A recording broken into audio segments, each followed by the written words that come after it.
여러분 안녕하십니까. 매일 아침 신문 브리핑 아침의 매일경제 시간입니다. 오늘도 아침 신문의 일면 기사부터 전해드리겠습니다. 매일경제 일면 톱 기사는 가계 빚에 관한 내용입니다. 빚더미에 실직까지 겹쳤다. 가계 신용의 비상등이 켜졌다는 겁니다. 내용을 보면요. 가계 대출이요. 한 달 사이에 14조 원이나 늘어서 사상 최대 폭의 증가를 기록했다는 겁니다. 그 내용이 좀 더 옆에 그래프로 그려져 있습니다. 보겠습니다. 여기 보시면요.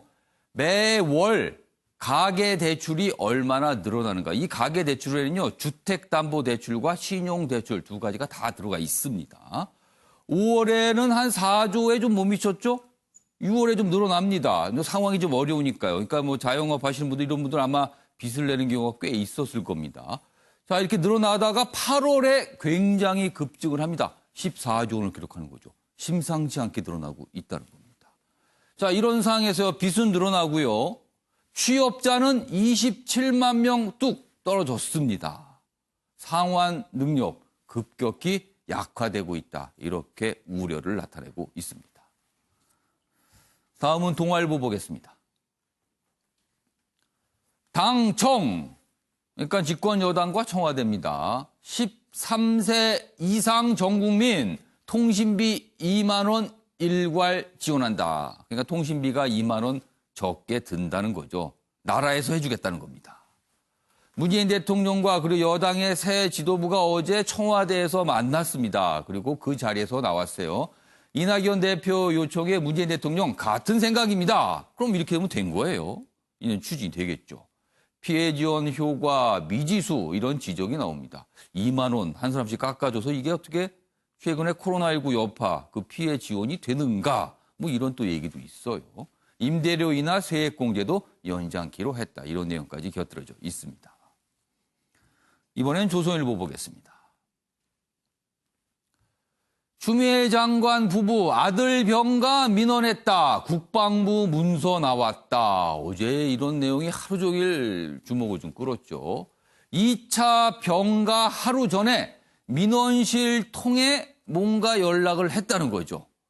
몸 회복이 안 돼 연장할 방법이 있나 이렇게 문의를 했다는 겁니다. 자, 이게 과연 어떤 성격의 연락, 전화일까? 여러 또 해석이 있어요. 추미애 장관 특혜 의혹을 그동안 부인했느니 그리고 관여한 바에 대한 질문에 부인을 했거든요. 그런데 이게 과연 어떻게 된 것인가 질문들이 나오고 있습니다. 문서엔 부모가 민원 넣은 것 확인 이런 내용들이 좀 담겨 있습니다. 마지막으로 경향신문 보겠습니다. 공정 강조하던 문정부의 불공정 최근에 벌어지고 있는 이 상황에 대해서 전체적으로 좀 분위기를 정리하고 있습니다. 여당 추미애 장관 아들 특혜 논란에 김치찌개 청탁 이런 비유를 하신 분이 있죠. 그리고 야당에는 군 미필 더 많다. 또 이런 또 입장을 내신 분도 있어요. 이게 오히려 더 뭔가 불을 지핀 거 아니냐 이런 지적입니다. 시민 정서와 동떨어진 대응, 공정 문제에 예민한 2030 지지율 하락세를 보이고 있다. 이런 내용까지 있습니다. 자, 지금까지 일면기사 정리해봤고요. 오늘도 네 분 패널 나오셨습니다. 한 분씩 소개해드리겠습니다. 먼저 윤영걸 전 매경닷컴 대표 앉아 계시고요. 그리고 그 옆에 오늘 많은 분들이 아마 관심 있게 보실 것 같아요. 현근택 전 민주당 법률위 부위원장 나오셨습니다. 그리고 그 옆에 이준석 전 미래통합당 최고위원도 나오셨고요. 마지막으로 박창환 장한대 교수도 앉아 계십니다. 안녕하세요.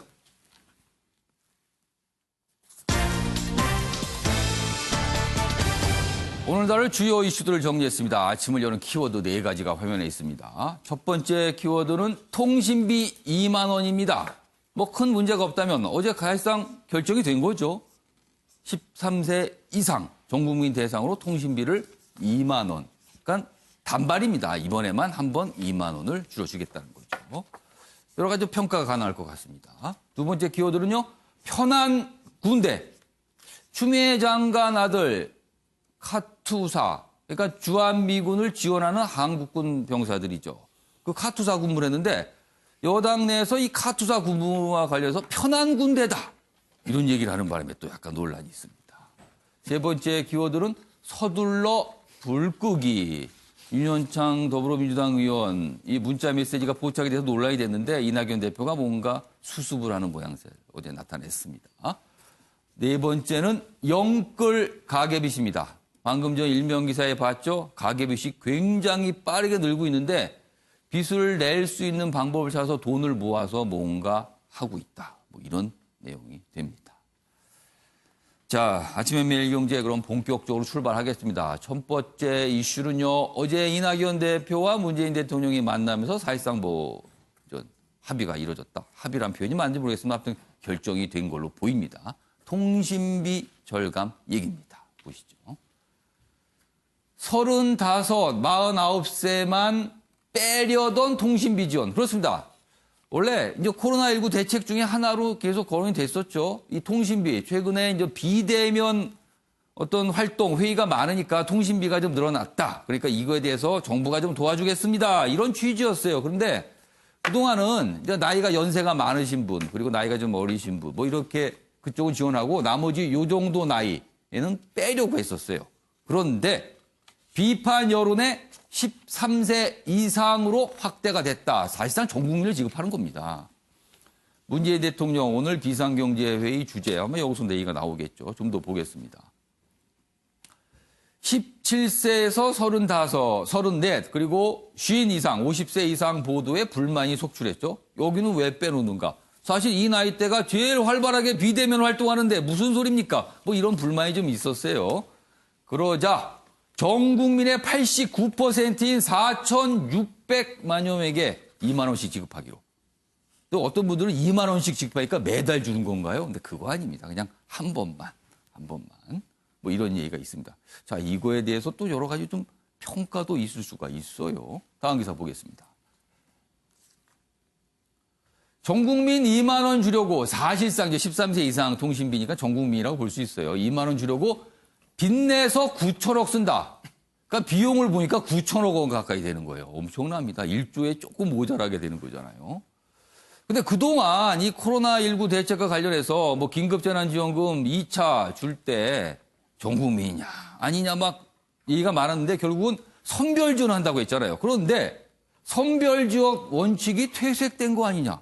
이건 뭡니까? 이런 질문이 나오는 겁니다. 오늘 발표 예정인데 혹시 뭐 어제 청와대에서 있었던 대화 내용 소개를 하고 있습니다. 자, 그래서 이 부분입니다. 9천억 원, 1조 가까이 되거든요. 그렇다면 만약에 여기에 쓰지 않았다고 하면, 여기에 쓰지 않는다면 취약층에 갈 재난지원금 이거 줄어드는 거 아닙니까? 또 이런 의문도 나오고 있습니다. 자, 그럼요. 어제 발표 내용이 있었습니다. 확인해 보겠습니다. 이낙연 대표는 액수가 크지는 않더라도 코로나로 지친 국민들에게 4차 초경안에서 통신비를 지원해 드리는 것이 다소나마 위로가 될 수 있을 것이라며 일괄 지원을 요청했습니다. 이에 문 대통령도 같은 생각이다. 코로나로 인해 다수 국민의 비대면 활동이 급증한 만큼 통신비는 구분 없이 일률적으로 지원해 드리는 것이 좋겠다고 긍정적으로 답했습니다. 정부는 당의 요청에 따라 13세 이상 전 국민에게 통신비를 지원하는 문제를 비상경제회의에서 최종 결정하기로 하였습니다. 오늘 열리는 비상경제회의에서 최종 결정하기로 했다는 겁니다. 그럼 사실상 어제 여당, 집권 여당의 대표와 문재인 대통령이 얘기를 해서 공감을 하잖아요. 그럼 사실상 결정됐다고 봐야겠죠. 자, 이 부분 오늘 많은 신문들이 다루면서 여러 가지 평가도 곁들여졌는데 오늘 나오신 패널분들은 어떻게 평가하시는지 지금 들어보겠습니다. 먼저 윤영걸 전 대표께서는 통신비, 13세 이상 통신비 2만 원. 한 번만 해주는 거예요. 뭐, 또 아까 제가 그랬지만 이거 매달 주는 거 아닙니까? 근데 그거 아닙니까? 그거는 너무나 많은 돈이 드니까요. 이 2만 원을 뭐 보조를 해주는 거죠, 사실상. 이거 어떻게 평가하십니까? 촌지라는 말이 있죠. 네, 옛날에 왜 명절 앞두고 예. 선물을 작은 정성을 받들어 주는 거. 예. 그게 이제 요새는 뇌물 성격이 있어서 촌지라는 말이 이제 없어졌어요. 촌지. 예. 촌지란 뜻은 원래 좀 약간 작은 뭔가 작은 뭐 이런 뜻을 뜻인데. 보여주는 건데 이제 예. 뇌물이라는 뜻에서 옛날에는 학교나 뭐 예. 많았잖아요. 이제 없어졌어요. 근데 이제 지금 추석 앞두고 정부가 세금 헐어가지고 예. 전 국민한테 촌지 주는 거죠. 세금 촌지예요. 세금 촌지. 정부가 돈 아껴서 준 것도 아니고 예. 이번 4차 추가 경정 예산 7조 원 중에서 예. 9천억을 헐어가지고 예. 전 국민 2만 원씩 나눠주는 거예요. 아까 여당 대변인은 코로나19로 굉장히 어려움을 겪으시고 약간 좀 피곤한 국민들에게 뭔가 위로를 전하기 위해서 뭐 이런 취지의 얘기를 했거든요. 뭐 돈 주면 뭐 싫어하는 사람은 없죠. 근데 성격이 예. 이게 재난지원금이냐, 예? 그 피해자 어려운 사람을 이렇게 도와주기 위한 예. 취약계층 지원이냐, 아니면은 경기 부양이냐. 예. 지난번에 1차 재난지원금 모두 다 준 거는 그건 경기 부양이거든요. 예. 취약계층은 이번에 이낙연 대표도 그런 얘기를 했어요. 재난의 고통은 약자한테 더 가혹하게 다가온다. 그러니까 선별 지원을 또 2차 재난지원금 했거든요. 예. 그걸 방향을 확 틀어가지고 그거는 선별 지원하는데 이거는 또 전 국민한테 코로나로 고통받는 사람한테 2만 원씩 나눠준다는 거예요. 예. 코로나로 고통받는다고 2만 원 갖고 얼마나 힘이 될지 모르겠어요. 예, 그리고 또 코로나로 비대면 활동이 늘어서 통신비가 많이 늘어났나요? 제가 보기에는 그냥 추석 맞이 예. 그 지지율도 떨어지고 하니 예. 대표 취임 기념으로 그냥 2만 원씩 나눠준 거 아닌가. 근데 국가 돈을 이렇게 함부로 예. 명분 없이 이렇게 쓰면은 예. 앞으로 갈수록 국가 부채를 어떻게 다 감당하려고 그러는지. 그것도 처음에는 35세부터 49세까지 예. 한참 뛰는 연령은 뺀다고 했다가 예. 그 사람들 반발이 커지니까 다 집어넣거든요. 그러니까 예산이 6천억에서 9천억으로 또 늘어나요. 예. 그러니까 지금 정부 나라 돈을 쓰는데 너무 겁내지 않고 그냥 막 풀어주는 거 아니냐. 예. 저는 이런 생각이 들어서 예. 좀 예산을 좀 많이 좀 아끼고 좀 쓸 때 정말 이 코로나로 피눈물을 흘리는 사람들 예. 이런 사람들을 위한 지원을 좀 이 9천억을 좀 몰아줘야 되는 거 아니냐. 그래서 저는 지금이라도 취소하고 예. 선별 지원으로 가야 된다 이렇게 생각합니다. 그러니까 통신비 2만 원 지원, 사실상 뭐 13세 이상이니까 아까 89%가 해당됐어요. 이거 전 국민이라고 할 수도 있습니다. 자, 이거에 대해서 추석 맞이 세금 촌지 아니냐 이렇게 평가를 해 주셨어요.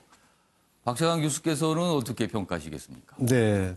뭐 저도 비판적으로 썼습니다. 예. 준다 그랬다가 뭐 안 준다 그랬다가 그러다가 예. 결국 이제 준다 그러는데 이미 뭐 기분 상할 만큼 다 상했는데 그거 좋다고 준다고 그래서 기분 좋아질 것 같지는 않아요. 그런데 저는 이제 너무 비판적으로 앞에서 말씀하셔가지고 아이디어 자체는 굉장히 좋았다고 봅니다. 그러니까 그동안에 지금 이제 정부가 이번 추석 때 예. 성묘도 자제하고 그다음에 고향 방문도 자제하고 예. 이거를 강력하게 요구를 했지 않습니까? 예. 그러면 성묘도 못 가고 고향 방문도 안 가는데 부모님들한테 손주 얼굴이라도 보여줘야 될 거 아니에요. 화상 통화라도 좀 필요하고. 많이 하시라고. 그렇죠. 그동안에 또 데이터 사용량도 굉장히 늘어나요. 근데 예. 요금제에 따라서 이 데이터 사용량이 늘면 늘수록 이게 상당히 뭐 애들 영상 하나 보여주면은 1기가 2기가 확 나가버려요. 예. 그럼 이제 엄청난 비용이 들어가는데 좀 그런 것들에 대해서 방역에도 효과적이고 예. 또 추석에 고향 찾는 대신에 인사들 하셔라. 그런 아이디어는 굉장히 좋았다고 봅니다.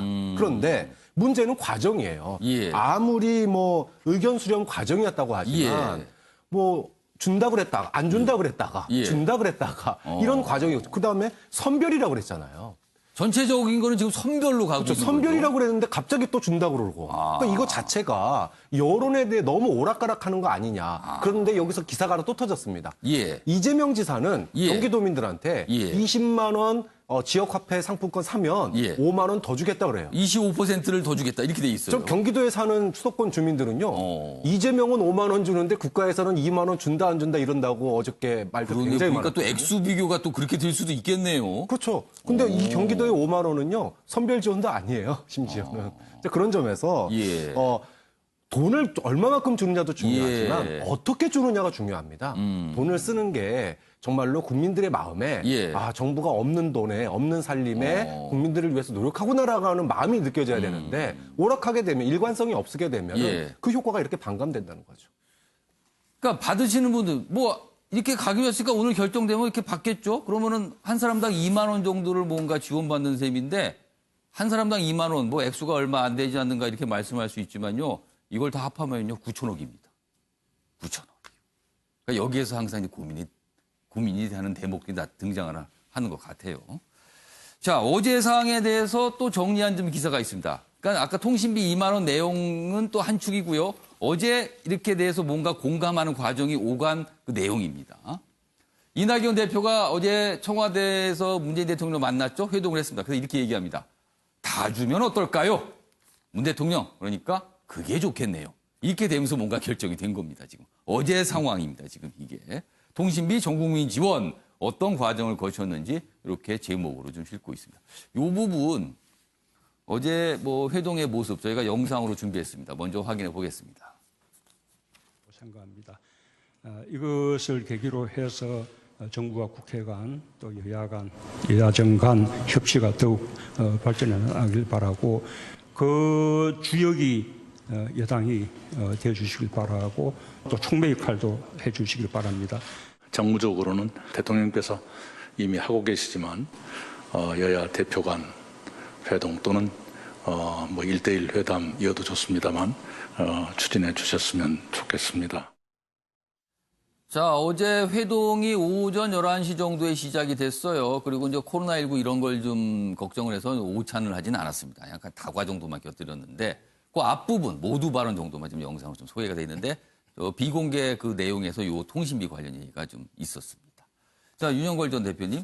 이낙연 대표가 뭔가를 제안을 하고요. 이거 어떻습니까? 그러니까 문재인 대통령이 그걸 받아들이는 모양새. 어떻게 보면 이게 또 정치적으로 굉장히 의미가 있을 수 있을 것 같아요. 그렇죠. 뭐 당 대표 취임 후에 첫 청와대 그 회동이잖아요. 예. 회동에서 이낙연 대표가 전 국민한테 2만 원씩 통신비 지원해 줍시다. 코로나로 비대면 접촉도 많이 늘어나는데 예. 위로 겸해서 줍시다 하니까 대통령이 흔쾌히 받아들여지는 거. 그건 뭐 굉장히 그 당청 관계에 어떻게 보면 청신호라고 볼 수 있죠. 예. 그리고 또 이낙연 대표가 그 야당 대표도 좀 만나달라. 예. 단독 회동까지도 시사하는 그 건의를 하니까 그 수긍을 했잖아요. 그래서 당청 관계가 상당히 물 흐르듯이 좋지 않겠느냐 뭐 이런 생각이 드는데 대통령이 이낙연 대표한테 힘 실어주는 건 좋은데 예. 이낙연 대표가 대권 후보까지 가려면은 지금 과거처럼 그 이해찬 대표 때처럼 청와대하고 호흡만 맞춰갖고는 이낙연 대표의 대권 후보 자리가 있을까요?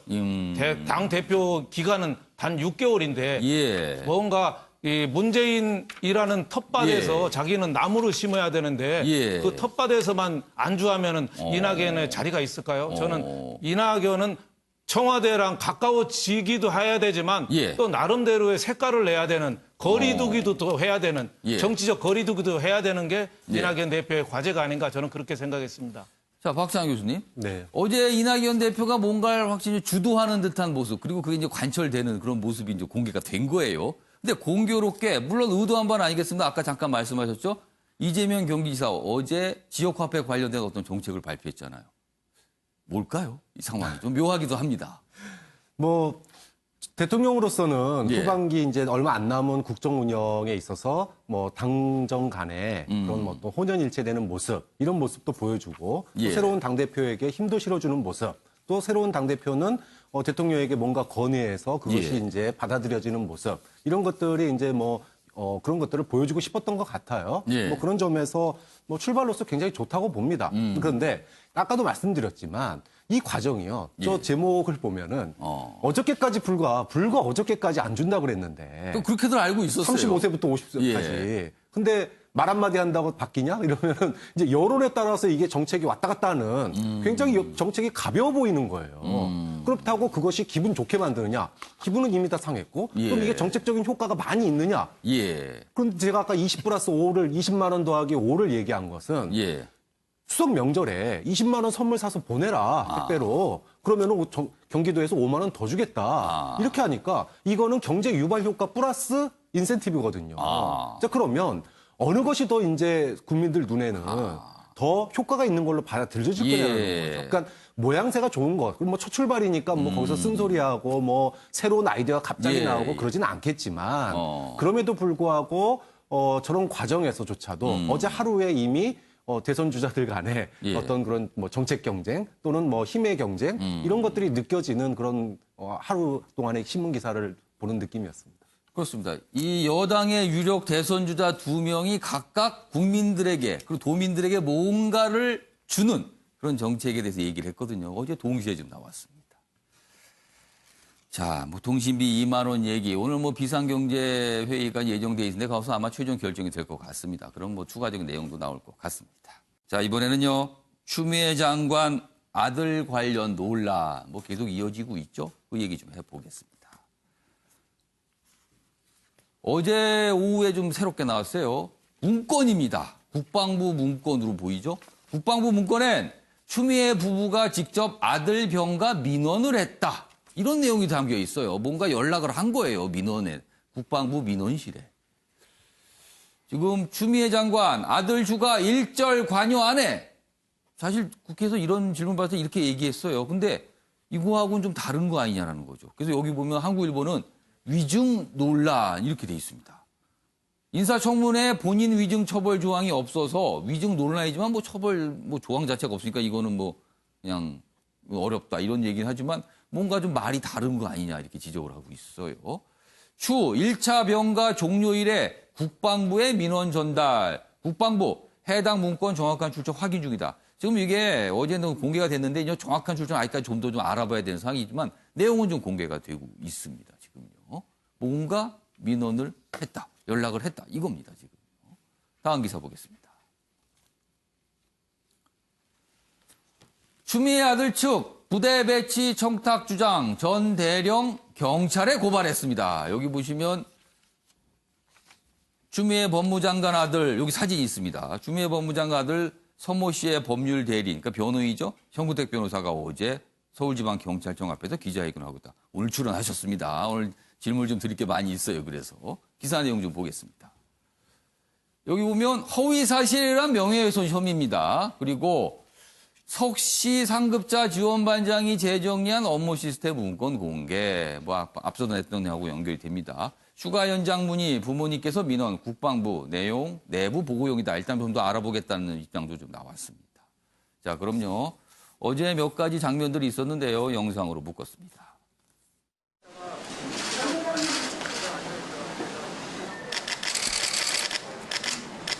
결혼식 날 부대 관계자와 개인적으로 만난 사실이 없습니다. 특히 90세가 넘은 할머니가 청탁을 하여 이를 말리기 위해 40분간 교육했다라는 식으로 발언을 한 것은 도저히 묵과할 수 없는 일입니다. 추미애 장관 지시 없이는 보좌관들이 청탁을 할 수가 없습니다. 서 씨와 관련된 그러한 일들은 추미애 장관이 얘기를 하지 않으면 알 수 없는 내용들입니다.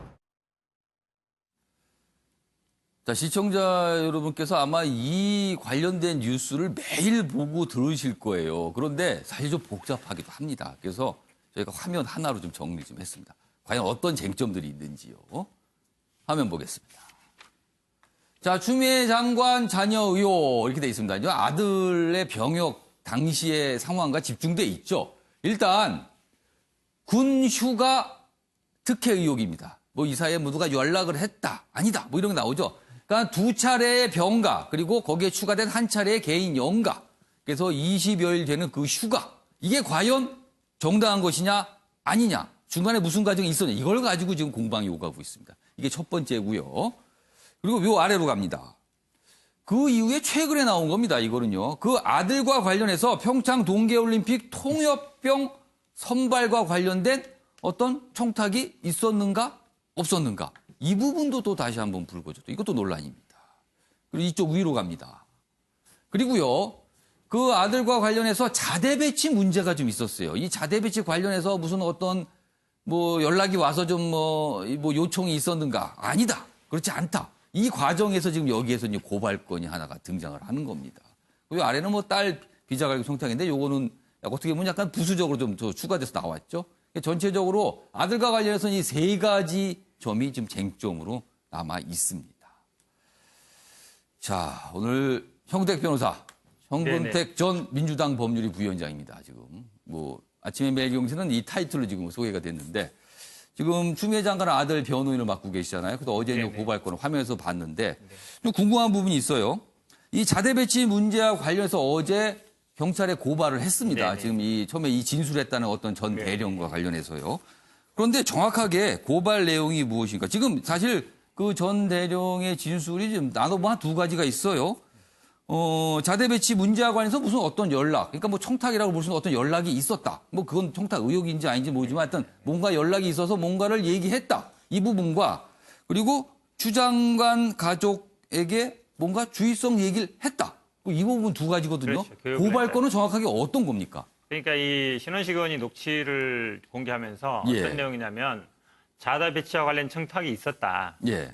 그리고 내가 부모와 아버지와 예. 할머니를 직접 40분간 교육했다. 예. 이 얘기였거든요. 그러니까 뭔가 주의를 줬다라는 거잖아요. 그렇죠. 그죠? 그 얘기를 그럼 모든 언론들이 어떻게 받아냈냐면 예. 자대를 다른 데로 바꿔달라는 청탁이 들어왔고 자대 배치한 청탁이 들어왔고 그래서 내가 그 말리는 취지에서 교육을 했다. 이렇게 다 썼어요. 모든 언론들이. 그렇게 이해할 수밖에 없잖아요. 시간 순서는 오히려 반대죠. 교육한 거는 근데 되고 나중에 만약에 청탁이 들어왔다 그러면 모르겠는데 그러니까 그런 식으로 알아듣게끔 썼고 언론들도 다 그렇게 썼습니다. 사실은. 그러니까 어떤 주의를 주고 교육을 듣다는 게 약간 개별적으로 한 것 같다 이렇게 들린다는 그렇죠. 거죠. 그러니까 마치 이제 개별적으로 청탁이 들어와서 그걸 말리기 위해서 내가 뭐 교육을 시켰다. 이렇게 받아들였고 예. 저희들이 이제 S 방송을 뭐 한 고발한 것도 언론사죠. 예. 제목을 사실은 기사의 거의 반 이상은 제목이잖아요. 예. 그래서 뭐라고 썼냐면 추미애 아들 자대 배치 청탁 녹취 추가 공개 이렇게 썼어요.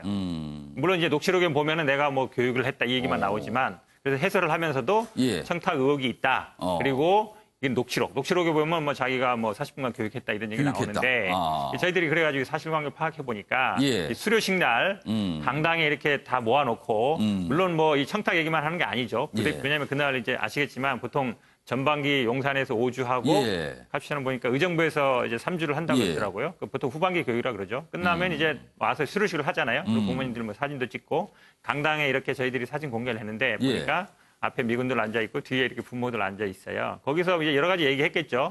배치 방법이라든지 아니면 예를 들어서 군 생활에 대한 안내라든지 그리고 이거는 컴퓨터로 예. 자동으로 이루어지는 거니까 예. 어떤 외부에 관여될 여지가 없습니다. 이런 얘기들을 했겠죠. 예. 아마 인사장교가 한 걸로 알고 예. 있어요. 직접 하지는 않은 것 같고. 그걸 가지고 마치 어떤 자대 배치한 청탁이 들어와서 내가 그걸 막기 위해서 교육도 했다. 특히 지금 보면은 그날 아마 5분 정도 참여했는데 거기 이제 90살 된 노모 할머니도 있었거든요. 그럼 이제 자기가 그런 분들한테 이런 일을 하면 안 됩니다.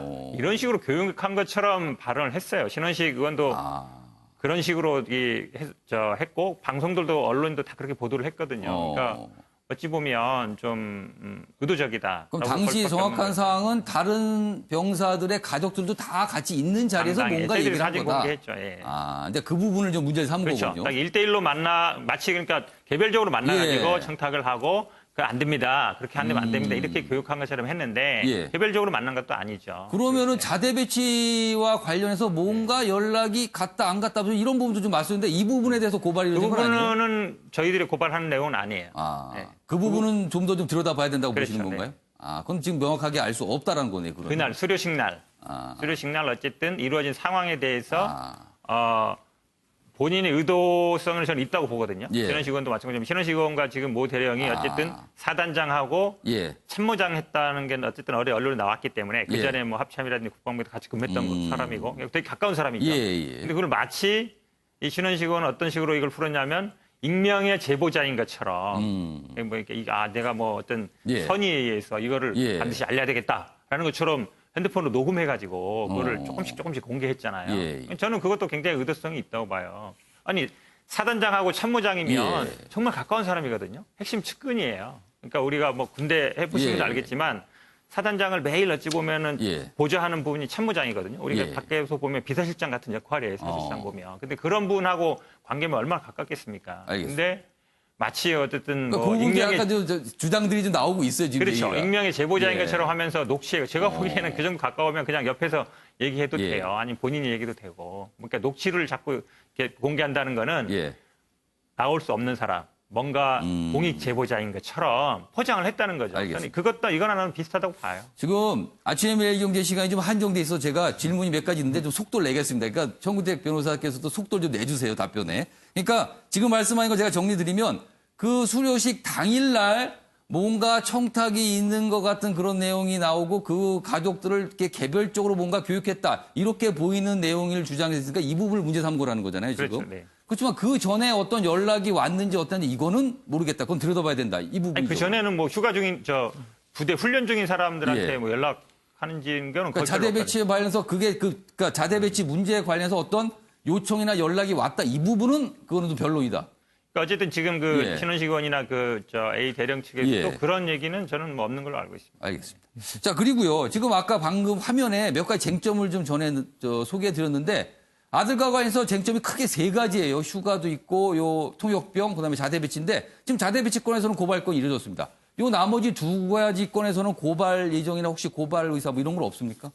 일단은 뭐 저희들은 뭐 언론을 쭉 모니터는 예. 하고 있고요. 근데 이제 지금 자대 배치 관련해서는 이건 그 녹취를 공개하는 측이나 아니면 그걸 보도하는 측이나 좀 악의적이다라고 예. 보는 거고요. 다른 분들도 뭐 면밀히 보고 있습니다만 뭐 한다 안 한다 지금 말할 단계는 아닌 것 같습니다. 아직은 뭐 그런 거는 아직 그런 의사나 생각은 없다라는 걸로 이해됐습니다. 그리고 없다는 이 건 아니고요. 이제 보고 아직은 있죠. 모르겠다. 네. 아직 모르겠다로 하겠습니다. 자, 그리고 자대 배치 문제에서 이 고발이 이루어졌는데 검찰이 아니고 경찰이 했어요. 어떤 이유가 좀 있었나요? 그것도 일단 법무부 장관이기 때문에 예. 검찰에 했을 때는 아마 영향을 미치지 않겠느냐. 당연히 그렇게 의심을 하겠죠. 많은 예. 국민들이. 그러니까 이제 경찰을 한 것도 있고요. 또 최근에 이 법무부의 기본 방침이 가능하면은 좀 직접 수사는 경찰이 하고 검찰은 뭐 공소제기라든지 이런 거를 공소유지 쪽으로 가는 방향이잖아요. 그러니까 그런 취지에도 좀 부합하는 것 같고 두 가지 저는 고려를 한 겁니다. 자, 이준석 전 최고위원 지금 몇 가지 질문에 답변을 하셨거든요. 네. 어떻게 생각하시는지 그리고 혹시 하실 질문 있으면 하셔도 됩니다. 저는 그래서 이제 아마 시청하시는 분들도 이런 예. 생각을 하시는 분들이 있을 거예요. 처음에 그 A 대령이라는 분이 예. 결국에는 수료식에서 이런 청탁이 있었던 것 같은 뭐 뉘앙스를 말을 했다. 그래서 고발을 했다 이렇게 얘기가 나오는데 예. 자 A 대령의 녹취록을 그대로 살펴보면 그 안에 내용 중에 전 상당히 특이한 게 있었던 게 뭐냐면요. 추 장관 일가와 그리고 그 시어머니가 있었다는 주장을 대령이 해요. 예. 근데 우리가 아까 현 변호사가 말한 것처럼 일반적으로 어떤 몇십 명, 몇백 명이 참여하는 어떤 그 수료식이 있었다면은 예. 거기서 뭐 90세 노모가 한 명 있다 그래가지고 저분이 추미애 시어머니군 이렇게 할 수 있는 사람이 누가 있겠습니까? 상식선에서.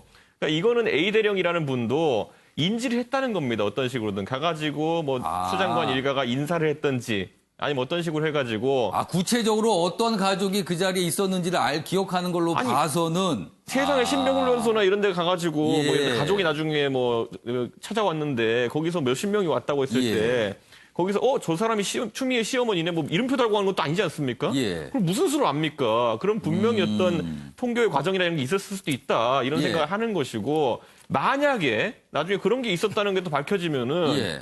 뭐 그 자리에서 어떤 얘기를 했을 때 누가 합니까? 녹취가 없다 뿐이지. 그런 자리에 녹취하는 사람 없잖아요. 그러니까 저는 그런 식의 대응이 아니었으면 좋겠다라는 생각이 들게 되고요. 예. 저는 아까 이제 진행자께서 말씀하신 것처럼 저희가 조국 장관 사태와 추미애 장관 사태가 약간 비슷하다고 이제 하는 부분은 뭐가 있냐면은 예. 항상 선택적 해명의 지점이 있습니다. 예, 기본적으로 봐야 될 게 예. 조 장관 같은 경우에는 처음에 임명되니까 여러 의혹이 불거지니까 기자회견을 통해서 이제 밝힐 것처럼 해서 기자회견 열었죠. 예. 근데 기자회견 가가지고는 청문회에서 밝히겠다 그랬죠. 사실 청문회 가가지고는 이제 수사 중인 사안에 대해서는 또 입을 또 열지 않았죠. 예. 그 수사 중인 또 재판 가서 얘기하겠다는 취지로 이야기했는데 재판 가가지고는 또 이제 148조에 따라서 증언을 할 수 없다고 이제 303번 외쳤다는 거 예. 아닙니까? 그런데 그 와중에 본인의 딸이 세브란스에 무슨 뭐 그 청탁을 했다는 취지 또는 예. 사전에 뭐 알아봤다는 취지의 예. 어떤 언론 보도에 대해 가지고는 형사고소 의지나 민사고소 의지를 예. 민사 손해배상 의지를 밝혔거든요. 아. 그러니까 선택적 해명이라는 거죠. 뭔가 이렇게 많은 어떤 산이 있는데 예. 거기 중에서 딱 봤을 때 이건 명시적으로 내가 봤을 때 예. 반박할 수 있겠다 하는 것만 탁 나와서 반박하면은 앞에 있던 것들은 왜 그렇게 즉각적인 대응을 안 하느냐 이런 의심 알겠습니다. 받는 거죠. 형우택 예. 전 부위원장 지금 이준석 전 최고위원이 선택적 해명하고 있는 거 아니냐 이렇게 좀 질문을 했어요. 제가 보기에는 기사들이 선택적 기사가 훨씬 많아요. 네, 저희들도 해명도 하고 저도 뭐 전화 예. 하루에 100통 이상 받는데요. 예. 진짜 똑같은 말 100번도 더 하는데도요. 기사에 반영 거의 안 돼요. 왜냐면 본인들이 듣고 싶은 얘기만 듣고 딱 그거에 대한 해명 한 줄만 서로 선택만 하고 있다. 지금 이 그렇죠. 말씀을 제가 좀 보기에는 기사, 그렇게 하시네요, 그러니까 언론에 어쨌든 약간 제목 예. 장사라 그러죠.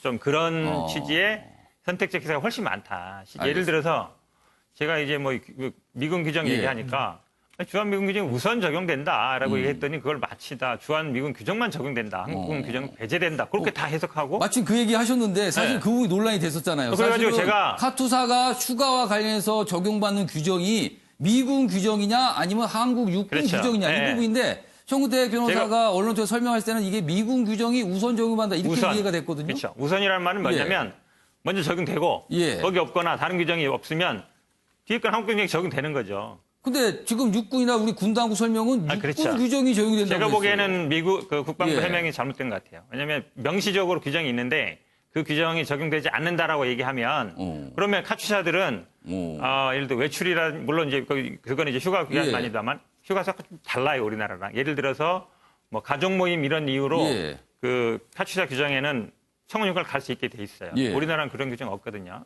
근데 그러면은- 청구했으면 가족 모임 그 약간 미국 정서죠. 예. 가족 모임으로 우리가 청원 휴가 간다는 게 우리나라 입장에서는 잘 납득이 예. 안 가잖아요. 근데 그런 규정이 있어요. 물론 그럼- 대부분의 휴가 그러면은 규정은 지금 송구태 변호사가 그 미군 규정이 우선 적용한다는 얘기를 한 이후에 야당 의원들이 이제 국방부나 군을 통해서 그 어떤 설명을 그렇죠, 받은 게 있거든요. 그 설명이 잘못됐다고 보시는 거예요? 난 잘못됐다고 보고요. 아마 제가 뭐 다시 해명을 했는데 이 부분은 사실 그럼 오늘 군 당국에서 추가적인 설명이 있어야 될 것 같습니다. 모르겠습니다. 어제 제가 올렸는데 뭐 언론에 보도도 조금 됐는데요. 그건 예. 뭐 모르겠지만 근데 제가 사실 해명했던 것도 그거예요. 예. 우선 적용된다는 거는 그러니까 미군 규정만 적용된다고 한 게 아니죠. 예. 우선이라는 얘기는 그게 먼저 적용되고 그럼 미군 규정이 먼저 적용이 되고 그렇죠. 그게 없거나 뭐 부족한 부분은 그러니까 기본적으로는 한국군이기 때문에 한국의 베이스를 하는 거예요. 법이고 예. 한국 국민이고 한국군 소속이잖아요. 그걸 예. 모르는 사람이 어디 있어요. 근데 카투사이기 때문에 별도의 규정이 있다는 거죠. 근데 그걸 마치 미군 규정만 적용되고 한국 규정은 배제된다는처럼 다 보도하고 야당도 그렇게 그러면 해석하더라고요. 송구태 변호사의 지금 말씀을 제가 이렇게 이해해도 될까요? 그럼 미군 규정이 있어 휴가 관련해서 그럼 먼저 적용이 되고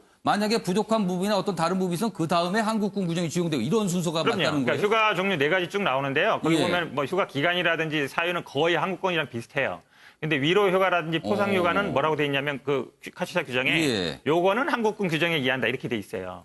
그 말은 뭐냐면 그러니까 이 부분은 사실은 우리 군 당국의 설명이 좀 있어야 될 것 그렇죠. 같아요. 그러니까 별도로 규정해 놓은 예. 거는 먼저 적용되는 것이고 그렇지 않고 한국군 규정 같은 거는 그 위로 휴가나 포상 휴가에 대해서는 예. 한국군 육군 규정에 의한다 이렇게 써놨어요 거기에도. 그럼 별도로 규정할 필요가 없기 때문이죠. 알겠습니다. 아니 근데 네. 저는 여기서 예. 아까 제가 첫 번째 얘기했던 것들 예. 보면은 추미애 장관의 가족이 갔는데 그 중에서 그것도 얘기할게요. 대령이 네. 어떻게 추미애 시어머니를 특정해서 알고 그거를 좀 약간 있었는지 인지하고 있었다. 이 네, 상황입니다. 그게 대부분요. 예. 군대 생활을 아시는 분들은 알겠지만 국회의원 자제라든지 이런 분들이 오면 훈련소에서부터 대부분 예. 파악을 합니다. 어떤 뭐 예를 들어 국회의원이라든지 아니면 뭐 장차관 아니라든지 하고 있거든요.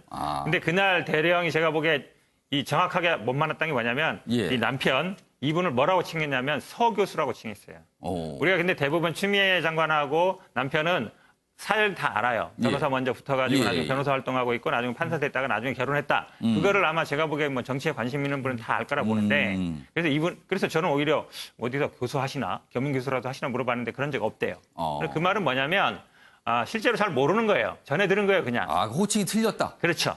그러니까 대부분의 아마 이 추미애 남편 얘기할 때는 서 변호사 이렇게 얘기해요. 모든 언론에서도. 예. 근데 이분이 서 교수라 그랬어요. 그러니까 그거는 제가 보기에 직접 만나지 않을 가능성이 훨씬 높다. 시어머니를 군에서 파악하고 있다고요? 사전에? 제 말은 예. 그러니까 누구의 가족들이 온다라는 그러니까 국회의원 자제분, 예를 들어 장차관 자제분 이런 것들은 예. 군 생활해 보신 분들 알겠지만 이런 분들이 자제를 훈련받고 있다, 온다 이런 얘기 저 사람이 누구의 아들 딸이다 정도는 군대에서 사전에 파악하고 있을 그러니까 가능성이 저도 훨씬 제 그 높다고 부분을 봐요. 지적한 게 아니라 추미애 장관 아들이다 정도까지는 인지할 수도 있고 사전에 정보가 돌 근데 수 그 아들의 있는데 할머니까지 현장에서 인지했다는 거죠. 어머니 예를 보고 들어서- 시어머니가 왔다를 얘기하는 건 굉장히 그거는 이례적이죠. 어떻게 보세요? 보통요. 예. 이런 중요 제가 보겠습니다. 시어머니, 친정어머니인지 알게 이사 보니까. 보면은 물어봐요. 누가 오시냐. 만약 예를 들어서 어머니가 직접 오냐 안 오냐. 그러면 이제 뭐 얘기를 했겠죠. 어머니는 뭐 바쁘신 못 오고 예. 누구 옵니다. 그 정도는 부대에서 적은 일상적으로 가능한 얘기다. 제가 알겠습니다. 보기에는 뭐 꼭 둘이서 만나야만이 인사해야만이 그래서 제가 확인하고 알수 있는 싶은 내용은 건 아니에요. 시어머니라는 것을 밝힌다든지 아니면 가족이 사적으로 통교한 일이 없다고 확인해 주시는 건가요, 그러면? 그 자리에서? 무슨 얘기죠? 다시? 예를 들어 가가지고. 예를 어떻게 들어- 알았냐고 물어봤잖아요. 아니, 그러니까 군 지금. 간부는 이걸 알 수 있는 경로가 아까 예. 군에서 알아서 알았다랑 예. 그리고 한 가지는 가능성은 가족들이 가가지고 스스로 밝혔다? 가족들이 가서 인사하면서 뭐 내가 뭐 추미애 장관 예. 그건 모르겠어요. 그러니까 남편이고 인사하는 거하고 그러니까 모르겠다는 거잖아요, 지금 아니 그러니까 그러니까 저는. 지금 자꾸 개인적으로 만나서 왔습니다. 인사하는 거하고 제가 뭐 시어머니다 예, 얘기하는 예. 거하고 아이고 어디에 보내주시는 거하고는 다르죠. 그럼 예를 들어 부대 왔는데 예, 예. 그분이 와서 인사할 수도 있는 알겠습니다. 것이고. 지금 그 그렇기 때문에 내용이 뭔지 알겠는데 인사 자체를 지금 뭐 상황에 했느냐 안 대해서 했는지가 중요한 게 이윤석 전 아니에요. 최고는 의문을 갖고 계시지만 현근택 변호사 아직 정확하게 그 상황이 아직은 모르겠다고 아니, 왜냐하면 말씀하신 것 같아요. 고발까지 들어갔기 때문에 예. 이게 만약에 시어머님을 인지하고 그 과정에서 이런 거라 봐요, 저는. 예를 들어 뭐 저도 주변에 카투사 한 친구도 예. 있으니까 모든 카투사의 꿈은 용산 자대 배치 용투사입니다. 그렇기 때문에 가서 통계하면서 제가 추미애 장관 예. 가족입니다라고 얘기하고 아이고 그런데 우리 애가 정말 좀 용산 자대 배치 받으면 좋겠네요. 이런 말을 했다고 한다면은 청탁으로 볼 소지가 있는 거라서 진짜 통교한 일이 없는지 얘기하는 겁니다. 그 부분은 나중에 실제로요. 어떤 조사가 이루어지면 더 들어가 그 볼 A 대목일 것 같긴 대령이 또 합니다. 다른 언론에는 나중에 어디 보니까 개인적으로 만난 적 없다고도 얘기했어요. 그렇기 알겠습니다. 때문에 사실은 단순히 인사를 하는 거하고 만약에 예를 인사 많아가지고 예. 아유 뭐 우리 아들 어디로 되면 잘 모르겠습니다. 얘기하는데 그런 걸 청탁이라 그래요. 지금 청탁이라 보니까 하면 현근택 조용히 변호사도 만나가지고 얘기하는 이 걸 상황에 대해서 청탁이라는 정확하게 거지. 아직 말씀을 하실 사항은 아닌 것 같아요, 지금요. 자, 시간이 빨리 가고 있어서 제가 질문의 속도를 좀 낼게요. 현근택 전 부위원장께. 추미애 장관이 그동안 여러 가지 국회나 이런 정치를 통해서 이제 질문을 받았을 때 휴가 관련해서 관여한 바가 없다고 얘기했거든요. 그런데 지금 국방부 문서로 보이는 그 내용 중에는 민원 연락을 했다는 거 아니에요? 최소한 민원 연락은 했다는 거죠. 그렇다면 이거는 배치되는 거 아니야? 그래서 아까 앞서에서 한 언론에서는 이게 위증 가능성이 있는 거 아니야? 이런 지적까지 있었거든요. 이건 어떻게 보세요? 그러니까 저 부분은 저도 아직 팩트 체크를 못 해봤는데요. 예. 어제 저녁에 아마 보도된 걸로 알고 있고. 근데 저는 이런 사정이 있는 것 같아요. 만약에 예를 들어 지금 얘기처럼 언론 보도처럼 예. 부모가 직접 민원실에 국방부 민원실에 민원을 넣은 거 아니냐. 이제 그 부분이 아마 최고 쟁점인 것 같은데요. 당시 상황을 좀 볼 필요가 있다 봅니다. 당시 상황은 사실은 군대 가기 전에 한쪽 무릎 수술했고 다른 한쪽은 이제 수술 했어요. 열흘 휴가 가가지고. 예. 근데 휴가 기간 중에 수술을 했는데 다 안 나왔어요. 근데 어떻게 알고 갔냐면 30일 휴가 갈 수 있다고 이렇게 알은 거예요. 예. 근데 이제 휴가 연장 그러니까 여부가 문제 됐겠죠. 예. 그러면 이제 아마 많은 분들이 그럼 부모가 왜 군대 직접 하냐 본인이 하지. 근데 그 보고서를 그 보면 문건에는 그런 부분도 좀 나와 있어요. 있어요. 본인이 얘기하기 좀 했으면 미안하니까 좋았을 걸. 부모에 상의했고 예. 그래서 했다. 근데 저는 만약에 지금 언론 보도에 의하면 이제 국방부 민원실에 한 것처럼 돼 있어요. 예. 그것도 제가 지금 확인 정확히 예. 못했는데 만약에 부모가 민원실에 전화했다 그러면 그게 제가 보기에 부적절한 일인가 그렇게 안 봐요. 예를 들어서 뭐 장관을 불러가지고 이거 이렇게 해주세요. 이랬다 그러면 당연히 갑질이고 이럴 수 있는데 그럼 예. 어디다 물어봐요? 우리 아들이 지금 아파가지고 지금 치료는 다 안 끝났어요. 안 끝났는데 지금 병가 연장을 해야 돼. 물론 뭐 부대에 전화할 수도 있고 예. 아니면 뭐 할 수 있지만 물어봐야 되잖아요. 예. 부모 입장에서는 당연히 얘가 조금 더 치료를 받아야 되겠는데 예. 좀 더 휴가 연장해야 되겠는데 그 면도 있고요. 저는 또 최근에 이제 과거에 군 생활하신 예. 분들은 부모가 어떻게 군대에다 민원을 제기해 예. 이렇게 생각하시는데 최근에 군 생활 하시는 분들 보면 대부분 민원이 많이 들어온다는 거예요. 이런저런 일, 훈련이라든지 그렇죠. 부모하고 휴가라든지. 연락하는 경우도 많이 있다고 그렇죠. 합니다. 그리고 제가 이제 카투사 지금 있는 예. 현지에 있는 분들 들어보면 직접 부모들이 뭐 이렇게 해달라 저렇게 해달라 민원도 굉장히 많답니다. 그래서 저는 만약에 지금 보도처럼 만약에 부모가 뭐 국방부 민원실에 해서 이걸 예. 어떻게 알아봐달라고 얘기한 것 자체가 예. 부적절한 거라고 보이지는 않습니다. 자, 지금 시청자 여러분께서 약간 혼동할 수도 있어요. 뭐 휴가 얘기 나오는데 휴가 도대체 얼마나 긴 거고 뭐 휴가가 병가도 있고 연가도 있고 그런데 간단하게 말씀드리면 수술을 받았거든요. 그리고 병가를 2번 합니다. 1차 병가, 2차 병가, 그리고 마지막으로 나흘간의 개인 연가. 그래서 20여일이 휴가가 총 되는 거거든요. 그런데 지금 추미애 장관이 민원 연락을 했다라는 거는 1차 병가가 끝날 무렵 추가 병가를 위한 민원이라고 볼 수가 있는 겁니다. 그런데 아까 설명해줬죠? 뭐 아까 현근택 변호사가 설명했는데 그런데요. 그 비슷한 시점에 지금 문제의 보좌관이 다른 경로를 통해서 병과 관련 어떤 요청을 했다. 이게 좀 나온 거거든요. 그거는 자칫 그렇다면 추미애 장관, 뭐 지금 여기 어떤 언론에서는 추미애 장관 부부로 나오고요. 어떤 추미애 장관으로 특정되기도 하는데 아무튼 추미애 장관 부부가 그 시점에 연락을 한 건 맞는 것 같은데요. 그럼 추가적으로 또 보좌관이 연락을 다른 경로로 했어요. 어떤 민원성 전화를. 그렇다면 이거는 군 입장에서 압박으로 느낄 수 있는 거 아니냐. 이런 지적이 야당으로부터 나오는 겁니다. 이건 어떻게 보세요? 그러니까 지금 추미애 부부가 전화했다는 건 아마 예. 1차 휴가일 때는 14일 전후했던 것 같고요. 예. 그래서 아마 이제 15일 날 아마 그 연통 기록에 예. 그 나왔던 것 같고 예. 그 전까지는 사실은 언론 보도에서 그 보좌관 전화는 21일로 나왔었어요. 그러니까 그게 2차 아마- 휴가가 끝난 예. 때. 근데 이제 또 어떤 언론은 그게 보니까 정정이 되고 있는 것 같아요. 예, 지금. 저 앞에로 나오는데 예. 저도 이제 그 보좌관을 아시는 분인데 또 물어봐도 예. 그분이 사실 정확하게 기억을 못 한다 그러더라고요. 언제 그럼 날짜나 이런 그렇죠, 거를? 그렇죠. 왜냐하면 핸드폰도 바뀌었고 그럼 그다음에 이게 전화한 거 자체는 어떻게 되죠? 그것도 제가 보기에 정확히 기억은 못하겠다라는 게 아. 기본 입장이에요. 왜냐하면 이게 그냥 뭐 예를 들어서 굉장히 예. 특이한 일이었으면 굉장히 특이한 예. 일이었으면 아마 기억할 텐데 우리가 보통 예를 들어서 3년 전에 당신 저기 전화한 적 있어? 물어보면 아마 물어보겠죠. 핸드폰을 찾아보거나 아니면 그 사람한테 물어보거나 이럴 텐데 예. 핸드폰이 일단 바뀌었고 상대방도 일단 군부대이기 때문에 뭐 제가 그때 전화했습니까? 물은다 해서 할 수 있는 게 아니어서 예. 저는 아마 그분이나 아니면 이 추미애 부부나 이런 분들이 좀 예. 일상적인 일, 일상적인 일. 그 보좌관하고 아마 이 아들하고 관계도 보니까 한 10년 넘었어요. 예. 서로 뭐 형 동생 하는 사이입니다. 예. 그러니까 꼭 어떻게 보좌관이 전화했는데 어떻게 장관이 모를 수 있어? 그거는 제가 보기에 보통 한 10년도 오래 했거든요, 보좌관. 이런 상식적으로 생각해 보면 본인의 휴가 관련해서 본인이 민원 연락하라고 하라 본인이 연락하는 거는 그렇다고 볼 수 있는데 그게 아니라 부모와 같이 일을 돕고 있는 보좌관이 연락을 했기 때문에 지금 이런 문제가 되는 거 아닙니까? 그렇죠. 지금 물론 그러니까 그 연락 자체도 좀 더 확인을 해봐야 됩니다만요. 이건 어떻게 생각하세요? 결국은 이제 정치인과 정치인의 이제 예. 아들, 자제분들의 그 관계인데요. 그러니까 예. 특히 이제 뭐 이렇게 오선하고 당대표 꽂아 활동하면 거의 사실은 집안의 자식들은 거의 돌보지 못할 정도. 예. 저도 이렇게 들어보면 예. 지금 왜 처음에 이 왕지 문제도 왜 문제됐냐 이렇게 자식 들어보니까요. 예. 추미애 장관이 맨날 아침에 일찍 나오고 저녁에 늦게 들어가잖아요. 그 당시에 대표였으니까. 집에 예. 가보니까 이렇게 붕대가 있더래요. 그러니까 이제 의사가 왔다 갔나 보다. 이렇게 생각한 거예요. 그래서 왕진 갔다 이렇게 나왔는데 예. 나중에 이제 최근에 와서 물어보니까 그게 아니고 근처 병원에 다니다가 예. 자기가 이 붕대 묶는 걸 배워가지고 집에서 자기가 했다는 거예요. 그러니까 어찌 보면 그러니까 좀 이 정치 특히 이제 뭐 당대표나 이런 예. 분들하고 자제분이 관계가 일반적인 것처럼 그렇지는 않다. 저는 그런 그러니까 뭔가 좀 사정이 있으니까 그 부분을 좀 감해달라는 말씀 같아요. 이 질문도 좀 마저 드릴게요, 제가. 그리고 나서 이준석 전 최고위원 발언 기회 드릴게요. 지금 2번의 병가 그리고 마지막에 개인 연가 있어요. 근데 개인 연가 부분 관련해서도 또 여러 가지 논란이 있었어요. 사실 그 부분이 제일 처음에 나왔었죠. 여기에는요, 당직사병이 등장을 합니다. 당직사병이 이 추미애 장관 아들과 직접 통화를 했다. 아니, 날짜 지났는데 어디 있는 거냐? 집이다. 근데 그 자체에 대해서 통화를 했느냐 안 했느냐도 지금 공방입니다. 완전히 다른 지수이 나오고 있고요. 그리고 그 당직사병의 진술에 따르면 그 당시 통화를 하고 난 뒤에 어떤 대위가 나타나서 휴가 처리가 됐다. 이런 얘기를 했다는 거거든요. 자, 이게 좀 상식적으로요.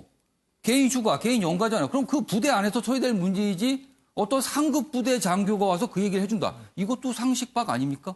형부택 변호사. 네, 그거부터 얘기하면요. 저도 그래서 이제 그 카츠사 측에 아는 분들이 있어 물어보니까 카츠사가 옷을 어떻게 했냐면 기본적으로 육군본부 인사처 소속입니다. 예. 장교들은 한국군 군복을 입어요. 부사관하고 사병은 미군 군복을 입습니다. 예. 근데 한국군 장복에는 그러니까 그 기본적으로 육군본부 인사처 소속이기 때문에 육군본부 마크가 있는 경우도 있고 없는 부대도 있대요. 예. 그리고 그래서 이사단 마크를 달는 경우도 있고 안 달는 경우도 있고. 그러니까 이 사병이 모르는 뭐 대위가 왔다. 육군본부 마크가 있는 사람이 예. 그거는 제가 보기에 사실은 복장을 입는 게 좀 다르다. 그리고 실제로 그 당시에 들어보니까 혼동돼 있다는 거예요. 장교들도 그 마크를 붙이는 사람이 있고 안 붙이는 사람이 있고. 이해 잘 안 가시죠? 실제로 그러니까 약간 복장이 그게 좀 약간 다르다는 거예요. 우리 보통 육군이라 그러면 예를 들어서 자기 군단 마크 달고 사단 마크 달고 그러잖아요. 그렇지 않다는 거예요. 장교들조차도 그 당시에는 장교들조차도 육군본부 마크 붙이거나 아니 이사단 마크 붙이거나 조금 혼재돼 있다는 거예요. 아니, 사병들은 부사관이나 사병들은 이제 미군복을 입고 있기 때문에 미군 마크를 달았겠죠. 근데 장교들은 좀 그렇게 혼동돼 있었다. 실제로 최근에 좀 정리가 됐다. 그러면 군복의 그 마크가 좀 혼동될 수 있다. 그런데 네네. 어떤 사병의 휴가 문제에 대해서 장교가 직접 와서 사실상 설명을 한 거거든요. 그렇다는 내용이 있다라고. 이건 어떻게 보세요? 아니, 그러니까 휴가 문제라든지 이거는 사병이 결정할 권이 없어요. 그러니까 장교가 직접 와서 그거에 대해서 당직 사병이 예를 들어 당직 사병이 알려준 거잖아요. 보고를 했겠죠. 뭔가 안 들어왔던 문제가 있다 그러니까 예를 들어서 뭐 장교라든지 아니면 왜냐면 기본적으로 또 보니까 보통 일반 육군 부대는 대대장급이 결정을 하고 그다음에 만약에 당직일 경우에는 뭐 소위나 중위 대위 이런 분들 결정을 하는데 또 이 카츠사 부대 지원단은 좀 다르다 하더라고요. 뭐 지원 반장에 이런 분들이 결재를 한다 그러던데 그거는 뭐 정확히 모르겠지만 어쨌든 기본적으로 뭐 당직 사병이 이거 뭐 인사명령이 났냐 안 났냐 아니면 휴가가 됐냐 안 됐냐를 제가 보기엔 뭐 모를 수도 있다 오히려 그 사람이. 그래서 그 대위가 장교가 상급부 장교가 와서 알려준 거다. 그러니까 지금 거예요? 그 당직 사병은 23일 날 끝났는데 24일 5일은 원래 토요일 일요일이니까 토요일 일요일은 카츠사는 외출이 되거든요. 외박이 돼요. 그래서 뭐 점호가 없다면서요? 그러니까 점호도 없고. 그다음에 평일 날은 5시 5시 땡 하면 나갈 수 있고 한 8시 반에 들어오면 됩니다. 그러니까 그때는 이제 점호가 없어서 몰랐고 25일 날 돼서 알았다 예. 그러는데 그 전화 제가 통화를 보기에는 했다라는 얘기가 나오는 그렇죠. 거예요. 그러면은 예를 들어서 이럴 수 있죠. 제가 뭐 카츠사 있는 분 들어보면 예. 그럼 23일, 24일은 보통 일반적으로는 주말이기 때문에 휴가를 예. 낼 필요 없다는 거예요. 예. 왜냐하면 어차피 외박이 되니까 예. 그러면 그 다음날 월요일, 화요일만 이틀만 쓰면 되는 거거든요. 개인 연가 줄어드는 거니까. 근데 4일 동안 연가를 냈으면 제가 보기엔 뭐 문제 없는 거 아닌가라고 보고 자, 윤석 최고위원께 발언 기회하고 질문 기회를 드릴게요. 사실 그러니까 병장이 이제 당직 사병을 했는데 예. 거기 있어가지고 모르는 대위가 왔다 그랬어요. 예, 모르는 대위라는 표현이 있습니다. 그러니까 대위라고 하면 위관급 장교인데 예. 모르는 대위라는 건 본인과 다른 부대 이제 다른 개선상에 있는 사람이 왔다는 예. 것을 의미하는 거거든요. 예. 그 말은 이례적인 상황이라는 걸 의미하는 거겠죠. 당직 사병 입장에서는. 그래서 그걸 증언한 것인데 거기에 대해서 계급장 문제를 좀 가지고 뭐 아니면 뭐 부대 마크를 가지고 혼돈한 거 아니냐라고 해명하는 예. 것은 그 이례적인 상황이라 지적한 건데 그 해명에 대한 답변으로는 저는 부족하다 이렇게 생각이 들고요. 저는 지금 시점에서 우리가 봐야 될 것이 그 추미애 장관 그 아들의 휴가 미복귀 논란에 대해 가지고 이거는 결국 두 가지 짬뽕이라는 거거든요. 이 휴가 미복귀 논란 같은 경우에는 예. 저는 기본적으로 그 형평의 문제가 굉장히 따르고 있는 것이고 예. 증언자들에 대해 지금 이제 계속 공격을 하다가 예를 들어 당직 사병이 아니었다 그랬다가 이제 당직 사병이 GPS 기록 제출하니까 예. SNS 기록 제출하니까 그 얘기는 더 이상 안 나오거든요. 예. 그래서 제가 이거는 뭐 방송에서 미리 얘기했는지 모르겠지만은 그 발언 때문에 예. 그 당직 사병이 가짜라는 취지로 언급한 것 때문에 예. 그 직후나 아니면 그와 비슷한 시기에 해당 부대 군부대 생활했던 사람들이 저희 당에 지금 제보를 해오고 있어요. 아. 사실 추미애 장관의 아들 건에 대해 가지고 이게 한번 이슈화가 돼가지고 그 이후에도 뭐 당직 사병들한테 이것 때문에 예. 특별하게 장교들이 이야기하기도 했고 비슷한 사례가 있으니 어떻게 처리하라 이렇게 얘기하기도 했고 할 정도로 그런 이벤트가 됐던 사건인데 예. 그런 것들에 대해서 자꾸 이제 사람을 공격하는 모양새를 보이고 혼돈한 걸 바보 아니냐는 취지로 이제 얘기하는 거거든요. 지금 보면은 예. 저는 이런 거는 앞으로 전략으로 안 나왔으면 좋겠습니다. 방어 전략으로. 자, 정구태 변호사께 예. 저 마지막 질문을 드릴게요. 아니, 요거 답변해야죠. 예, 답변 짧게 예, 하시죠. 예. 그럼. 그분을 공격하는 게 아니고요. 저희들이 얘기한 거는 당직사병이 아니라고 한 게 아니고 23일 당직사병이 아니다. 23일이니까 2차 휴가가 끝나고 연장이 문제 될 수 있던 시점에 23일 당직 사병과 그렇죠. 통화한 게 아니다. 그렇죠. 23일 당직이 그러면은 25일 당직 25일 사병 맞다는 거잖아요. 아니죠. 25일도 토론 안 했다는 것이고 23일 예. 그걸 혼동하지 마시고요. 저 당직 사병이 아니라고 한 게 아니라 23일 당직 서던 사람이 아니다라고 얘기한 것이다. 그럼 전화 통화한 거에 대해서 25일 날 통화한 것도 어쨌든 부인하고 있죠. 부인하고 아닙니까? 통화는 아니라는 입장이에요. 부인하는 거죠.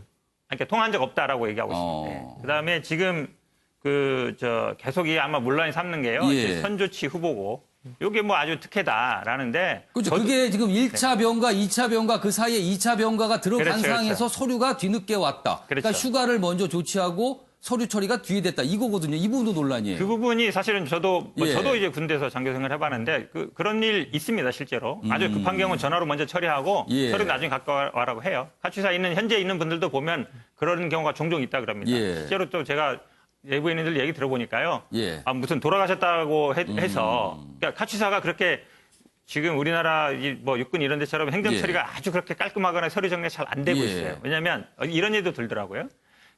한 번은 이제 누가 돌아가셨다고 예. 해서 휴가 청원역을 갔대요. 그럼 보통 우리는 저도 그런 경험이 있습니다만 사망 진단서 들고 가서 제출하거든요. 그러니까 미리 이제 얘기를 해줘. 그럼 예를 들어서 돌아가셨으니까 뭐 장례식 갖고 와라 이건 안 하잖아요. 하는데 예. 실제로 자기가 지금 문제가 돼서 찾아보니까 그런 게 없는 게 되게 많다는 거예요. 그만큼 제가 보기에는 그러니까 예. 먼저 시간이 급박하니까 먼저 휴가 조치를 하고 그리고 그럼요. 나중에 처리를 할 수 있다. 이렇게 봐달라는 말씀이고 인석 전 최고에게 1분 시간 드릴게요. 추가 말씀하시죠. 그러니까 제가 말씀드렸던 것처럼 아까 카투사에서 어쨌든 군병력 관리한 데 있어서의 관례라는 것들을 하나의 방어 포인트로 삼고 있고 이게 예. 가능하다라고 하는데 실제 이 이례적인 상황이라는 것을 아까 말했듯이 당직 사병을 지휘하는 사람도 인지해가지고 계속 그 뒤에 한동안 이제 이 사안에 대해서 이야기를 했고 그리고 그 당시에 이제 있었던 복무했던 장병들이 예. 여기에 특혜 사안이라고 공통된 증언들 지금 하고 있어요. 예. 그리고 이분들 지금 제가 봤을 때 민주당에서 그러면 앞으로 이분들이 국회에서 어떤 조사를 했을 때 증인 채택 같은 것에 그러면 동의하면 되지 않겠느냐. 저는 이런 생각하거든요.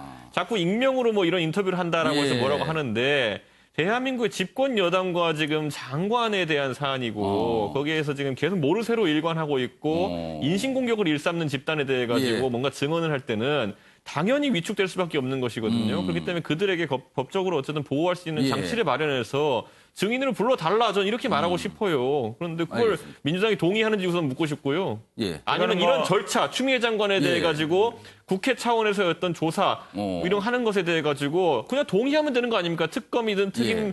검사든 이건 또 동의 안 해주면서 지금 뭐 조사를 알겠습니다. 어떻게 하자는 겁니까? 자, 동부지검에 이거 맡겨놓고 추가 질문인데 제가 짧게 시간 드릴게요. 한 30초에 그냥 간단하게 답 주세요. 그러니까 지금 그거예요. 국회 차원의 조사에 동의하고 있는지 민주당이 그리고 동의 여부에 떠나서 또 증인을 국회에서 올 때 증인에 대해서 동의할 건지 이 부분입니다. 뭐 국회 차원의 조사는 아마 뭐 제가 결정할 거는 없고요. 아마 예. 국회에서 결정할 것 같은데 아마 수사 결과에 따라 달라질 것 같습니다. 예. 근데 증인 문제는 공평성이 만약에 담보돼야 된다고 봐요. 저도 이제 제보를 많이 받고 공평성. 있는데 왜냐하면 실제로 제가 제보 받는 분들은 그 당시에 같이 근무했던 분들도 있습니다. 예. 들어보면 굉장히 그러니까 뭐 의원 아들이라 보기에는 예. 할 정도로 뭐 당직도 많이 서고 오히려 예. 그런 특혜는 오히려 시비가 없었다. 그리고 그런 문제 되는 것 자체가 안타깝다. 이런 예. 얘기 꼭 해달라. 이렇게 예. 제보하는 분들도 있어요. 그러니까 지금 얘기하는 언론에 제보하는 게 본인들이 보기에도 말이 안 된다라는 분도 많거든요. 근데 이런 분들이 대부분 현직에 있는 분들이 많아요. 그래서 알겠습니다. 저는 만약에 이런 뭐 다른 증언을 있을 수 있기 때문에 만약에 예. 한쪽만 얘기 들을 수는 없는 거잖아요. 예. 만약에 그런 기회가 보장된다면 저는 뭐 불가능하지 않다라고. 아니요, 당장 어제만 하더라도 김어준 씨 라디오 같은 경우에는 익명의 카투사 예. 공모 장명을 불러가지고 이제 인터뷰 하잖아요. 알겠습니다. 그래도 그걸 바탕으로 해서 지금 여권이 옹호에 나서고 있는데 이게 더 안 좋은 지금 당시 모양새죠. 사병도 익명으로 나오고 있어요. 언론엔 다 이분은 알고 국회 있지만. 출석하겠다는 의지를 밝혔어요. 그게 어떻게 될지 익명의 나중에 병사 모르죠. 나오겠다고 하면 예. 또 뭐 모르겠습니다. 지금요, 굉장히 시간이 빠르게 갔어요. 지금 오전 8시 56분을 지나고 있습니다. 지금 이 주제로 벌써 두 분이 굉장히 공부하는 분데 거의 토론처럼 갔습니다. 이 정도로 좀 마무리하고요. 관련 기사가 있는데 좀 속도를 내보겠습니다. 다음 기사입니다. 지금 윤영걸 전 대표님하고 박시환 교수님께서 그냥 곰곰이 듣고 멀뚱멀뚱 앉아 계셨어요. 지금. 자, 우상호 민주당 의원. 카투사 자체가 편한 군대. 뭐 그래서 이런 뭐 공부하고 간다. 이런 취지의 얘기를 해서 논란이 되고 있습니다. 여당이 추미애 장관 엄호 수위를 높이고 있는데 개별 위원장이다. 지도부 차원에서는 아직까지 뭐 어떤 입장은 없는 것 같은데 개별 위원장에서 이런 엄호가 발언이 나오고 있는데 예비역 카투사들 반발하고 있습니다. 우리를 폄하하지 말라. 뭐라고 글을 썼습니다. 발언이 아니고 글인데요. 여기 보시죠. 언론 인터뷰를 통해서 한 말이 이제 글로 나온 거죠. 카투사 자체가 편한 군대로 논란은 아무 의미가 없다. 카투사는 육군처럼 훈련하지 않는다. 그 자체가 편한 보직이라 어디에 있든 다 똑같다. 카투사에서 휴가를 갔는지 보직을 이동했는지 여부는 아무 의미 없는 얘기다. 윤영걸 전 대표님, 이거 어떻게 보세요? 가추사 제대한 사람들을 아주 염장을 지르는 얘기죠. 예. 그러니까 가추사는 워낙 편한 당나라 군대 같은 데라 예. 휴가나 뭐 어디 보직 이동이나 이런 거는 아무 상관없이 아주 편한 조직이다 이런 얘기인데 가추사가 주한미군하고 공동으로 근무하면서 거기도 편한 보직이 있고 나쁜 보직이 있고 여러 가지가 있을 텐데 저런 식으로 저렇게 매도를 한 식으로 하는 거는 예. 저는 말리는 시누이가 더 밉다는 말 있잖아요. 그러니까 말리는 시누이가 자꾸 일을 키우는 거예요. 예. 저 정청래 의원도 얼마 전에 얘기했잖아요. 김치찌개 빨리 달라는 정도의 예. 그것도 민원이냐 청탁이냐 저런 식의 얘기가 오히려 일을 더 키우고 있다. 조국 사태하고 지금 추미애 장관 사태하고 이것 좀 다른 게 조국 사태는 문재인 정권 이전임이 일어난 일이 많아요. 근데 추미애 이분은 현 정부의 지금 현 때. 정권 취임 초에 당 대표할 때예요. 그러니까 거기에 대해서 여러 가지 해야 된다. 그리고 추미애 아들 서 씨가 예. 지금 전북 현대 축구단 거기 근무하고 있거든요. 거기 관계자가 저보고 그러더라고요. 인턴으로 서 씨하고 2명이 왔는데 자기네들끼리 회의를 했대요. 인턴으로 정식 직원으로 2명 다 시키든지 2명 다 떨어뜨리든지 어떻게 할지 고민이라고. 그럴 정도로 당 대표 출신이나 여당 의원이나 장관에 대해서는 예. 그 모든 사람들이 부담을 많이 가지는 거다. 보좌관이 했건 뭐 서씨 남편이 했건 예. 누가 했건 장관이 한 거랑 나는 똑같이 봐야 된다. 이런 생각이 좀 듭니다. 네. 그러니까 공직자의 태도, 뭐 다른 말로 공직자의 어려움, 뭐 이런 얘기 좀 강조해 주신 것 같아요. 이 얘기 참 보니까 시간이 부족합니다. 이걸 다 다루기에는요. 그래서 뭐 이 정도로 마무리하고요. 이번에는 윤영찬 의원과 관련해서 야당 쪽에서 굉장히 압박을 하고 있죠. 공세가 좀 거세지고 있는데 이거에 관해서 어제 좀 조치가 있었다고 봐야겠죠. 다음 기사입니다. 여기 보시면 야당 윤영찬의 공세 청와대 하던 포털 통제로 국회 옮겼다. 이 기사 말고 다른 기사 보여주시기 바랍니다. 윤영찬 카카오갑질 전선 키우는 국민의힘 여기 보시면 뭐 반발하고 있죠. 그리고요 이 내용과 함께 어제 이낙연 대표가 회의에서 주의 또는 경고로 들릴 수 있는 얘기를 했어요. 그리고 나서 윤영찬 의원이 한 몇 시간 지나서 바로 사과 입장을 냈거든요. 그래서 저희가 그 내용과 관련돼서 MBN 영상톡을 준비했습니다. 보시죠.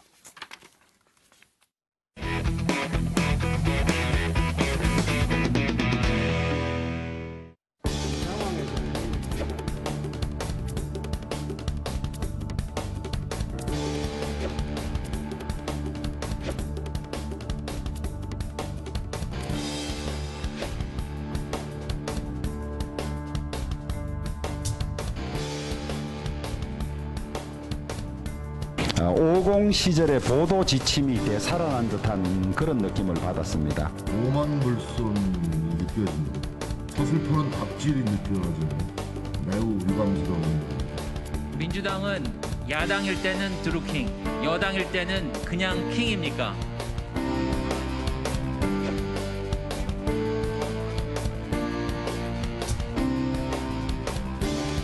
이거는 형평성상 너무한 거 아니냐 라고 해서 그 경위를 파악하려고 했던 것입니다. 언론 탄압이다, 포털 장악이다. 이렇게 정치 공세를 펼친 거에 대해서는 심히 유감스럽게 생각합니다.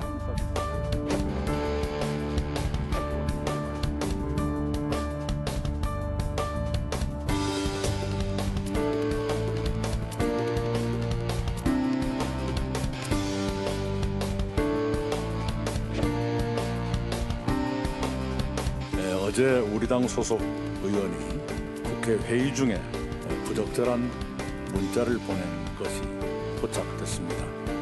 오해를 살 수 있다고 생각합니다. 엄중하게 주의를 드립니다.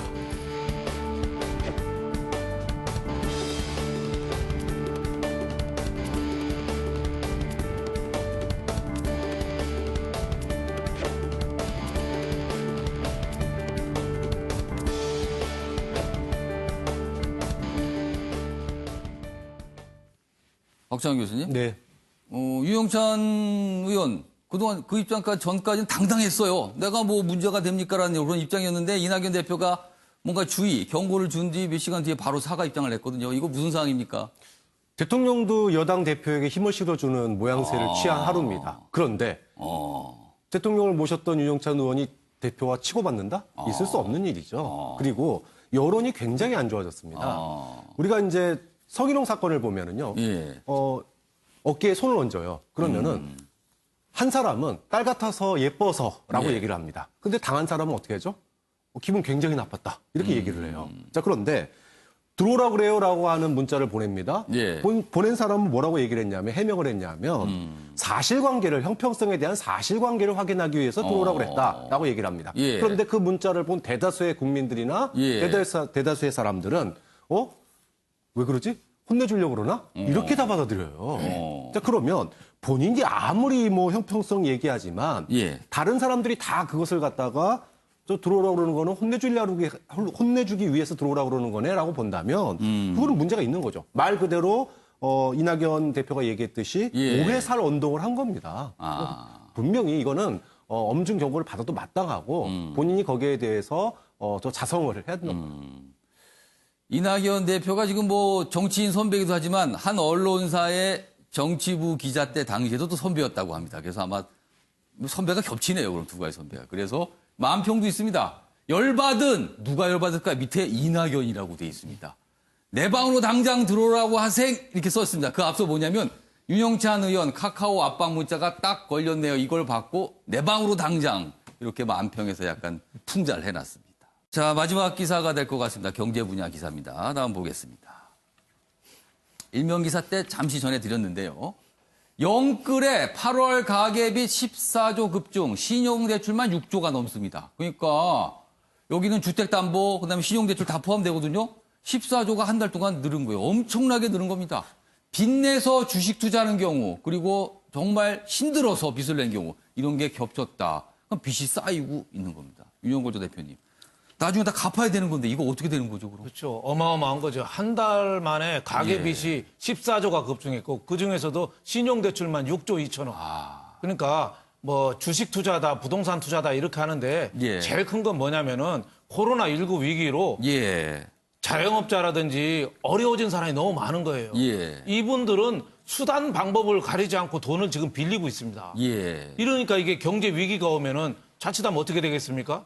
금융사가 부실해지는 거예요. 그러면은 이 대출 역시 영끌 대출. 그렇죠. 이런 표현도 있어요, 그렇죠. 지금. 금융사가 부실해지면 예. 또 소비가 무너지고 또 기업이 또 같이 무너지고 예. 이게 쭉 이어지는 거 아니냐. 그 30대, 40대가 집을 마련하고 지금 전세가 모르는 것도 있는 거죠. 그래서 지난달 한 달 동안에 일자리가 27만 개가 줄었잖아요. 예. 그래서 지금 정부가 4차 추경하는데 예. 제일 중요한 게 세금을 쓰는 일자리. 이거 언발이 오줌 누기시 이건 한계가 있고 예. 세금을 내는 일자리. 그거를 많이 만들어야 됩니다. 그러니까 일자리가 많이 들면 세금도 많이 늘어나는 일자리. 그렇죠. 일자리를 많이 만드는데 세금 내는 언발에 오줌 누기, 뭐 가로등 불 끄기 이런 예. 거 뭐 급한 건 해야겠죠. 하지만은 이런 거는 한계가 있고 정말 30대, 40대, 50대들 이분들을 해서 일자리를 만들어서 가족들을 먹여 살릴 수 있는 이걸 해야지 60대, 70대 일자리 만들긴 쉽죠. 예. 똑같은 일자리 하나긴 하지만은 예. 그건 한계가 있다. 그래서 추경을 하는데 예. 정부가 근본적인 생각부터 좀 바꿀 필요가 있다. 저는 이렇게 생각합니다. 다음 기사 마저 보겠습니다. 관련 기사가 좀 있습니다. 실직, 소득 감소, 그리고 빚 연체, 가계발 부실 악순환이 시작되는 거 아닌가. 매일경제 기사는 이렇게 걱정을 좀 담아내고 있습니다. 뭔가 악순환에 가는 거 아니냐. 이런 우려가 있습니다. 자, 마무리하겠습니다. 사회적 거리 두기가 시작됐을 때 삼시세끼 집밥 마련이 스트레스란 얘기가 많았습니다. 요즘은 여기에 더해서요. 스트레스가 하나 추가됐을 것 같은데요. 장마에다 태풍까지 겹치는 바람에 배추 한 포기가 무려 10,000원이라고 합니다. 밥상 물가가 엄청나게 오른 겁니다. 식탁에 오른 김치 무조건 감사히 먹어야 할 듯합니다. 시청해주신 여러분 고맙습니다.